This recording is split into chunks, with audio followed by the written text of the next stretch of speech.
Hi, my name is Esther. Hello, my name is Zoe. My name is Zachary. Hi, my name is Antonio. And my name is Shea Corbett.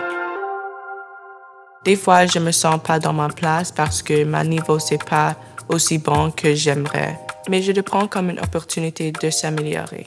On a toujours peur de faire des fautes, on a peur de se sentir comme étranger. Mais en fait, je pense que ce qui est vraiment le plus important, c'est de faire l'effort. J'ai tombé beaucoup de fois, j'ai fait beaucoup d'erreurs. Beaucoup d'erreurs. Beaucoup d'anglicisme, comme vous pouvez probablement l'entendre maintenant.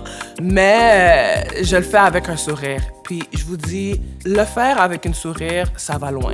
Parce que même les gens qui le reçoivent, même s'ils sont un peu plus nitpick avec certains mots francophones ou certaines façons que tu dis en français, quand tu fais avec un sourire, ils comprennent que tu essaies.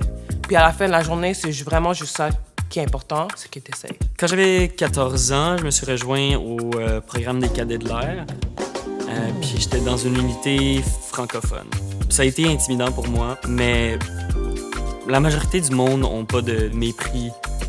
Donc dès qu'on a commencé à s'apprendre, on a pu contourner les obstacles. J'ai vraiment eu un moment où il fallait que je décide est-ce que je le veux ou pas. Si je décide de rester ici, faut que j'apprenne le français et pourquoi le français est important pour les Québécois et Montréal. En anglais, on dit il y a le good, le bad, puis le ugly. Puis c'est dans toutes les communautés. Mais le good puis le bonté dans la communauté francophone est vivante. En tant qu'anglophone qui essaye, j'ai vraiment été comme embrace dans cette communauté. Puis ouais, ils m'ont beaucoup aidé. Puis je les aime beaucoup.